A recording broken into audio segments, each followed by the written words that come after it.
We're back with Evan and Kari, owners of Bubble Tea Supply. In 2005, Bubble Tea Supply was awarded the Gold Medal Taste Award for the 4th straight year. So Evan and Kari, can you continue talking to us about what Bubble Tea Supply is and how you got started? Well, I think once we got the thing off the ground and orders actually started coming in, we weren't prepared for the growth. So we both had full-time, I guess, work, you would consider it. I'll give you an example. From December till July, I completed 39 credits in school. And then Kari was working, it was really hard. So we couldn't be packing to 2 a.m. every night anymore. And we were doing the web ourselves. So there would be periods there where for 2 days I wouldn't leave my seat. I mean, I don't remember even opening the door to my house. And when we looked up, finally we're like, well, this is overwhelming. But what happened was a classmate of mine at school happened to have a fulfillment company, and we linked up with her initially. And then all of a sudden, it became a business. Is this about the time when you needed to go out and seek a loan, an SBA-type loan, to help take the business to the next level? Not yet. What happened was that was toward the middle part or ending part of 2001. And then after that, we decided that we were going to come up with a kit. And that's the kits that people saw in Costco or Long's. And we were going for retail distribution to get the products out there in as many means and methods as we possibly could.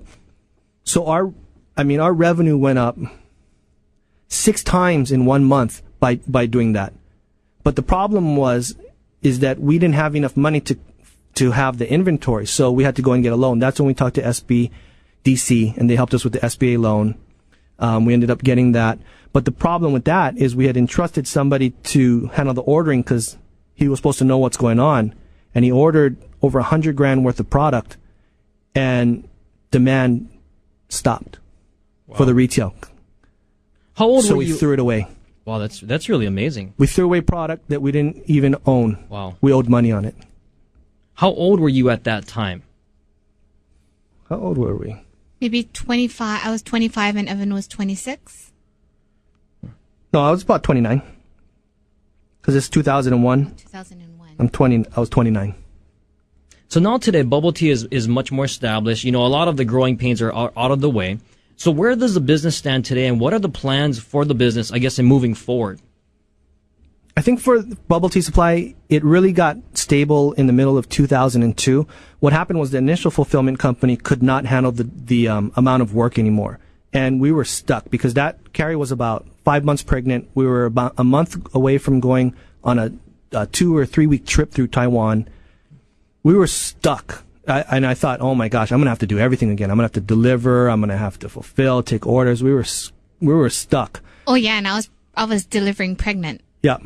Yeah, she was 5 or 6 months pregnant. So another silver lining, we started going through the phone book. I found a company that was doing phone answering services. Went to talk to them about answering the phone because we had planned on them answering the phone for us, and then we would do the back-end fulfillment at the foreign trade zone.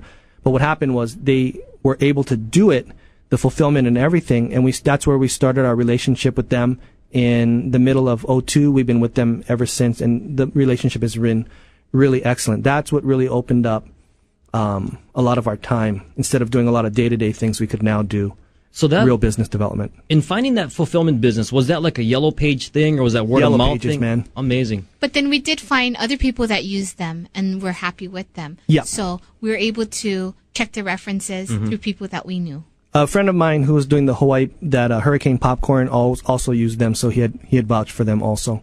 So they're a credible source. Mm-hmm. So what happened to the SBA money at that time? Was it all saturated because of the loss from the previous endeavor with?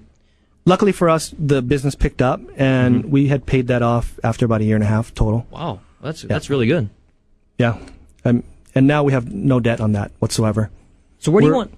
I'm sorry, go ahead. I was going to just say, where we are today, we distribute throughout North America, Canada, Guam, Saipan, and here. We concentrate primarily on these areas because there's international laws in terms of, food and products, and importation is different for every country, and we didn't want to really deal with that. But one thing that we actually don't like is having physical inventory that is perishable on hand. I learned my lesson from throwing away $100,000 worth of product. And now we focus on businesses that don't necessarily need to have physical inventory.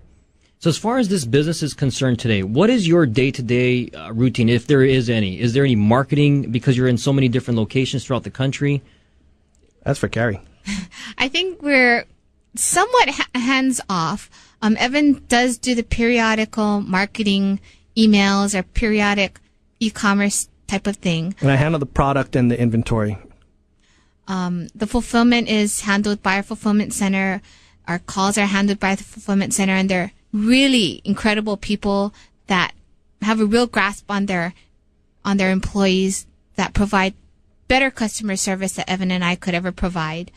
And then myself, I just pretty much take care of the bills and problems that occur that might happen with the customer service. I think one thing to really notice is that our company for this is what they call virtual.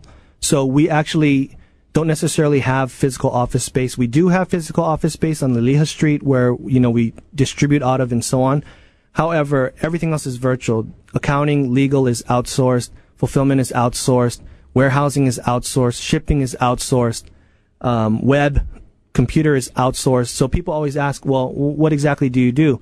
Well, what we do is we determine how this outsourcing all comes together, because managing all the pieces of the pie is actually pretty difficult. It's an art to be able to put it together. And more importantly, being able to create relationships with people and to make sure that those relationships continue. That's probably the hardest part about most businesses or most partnerships.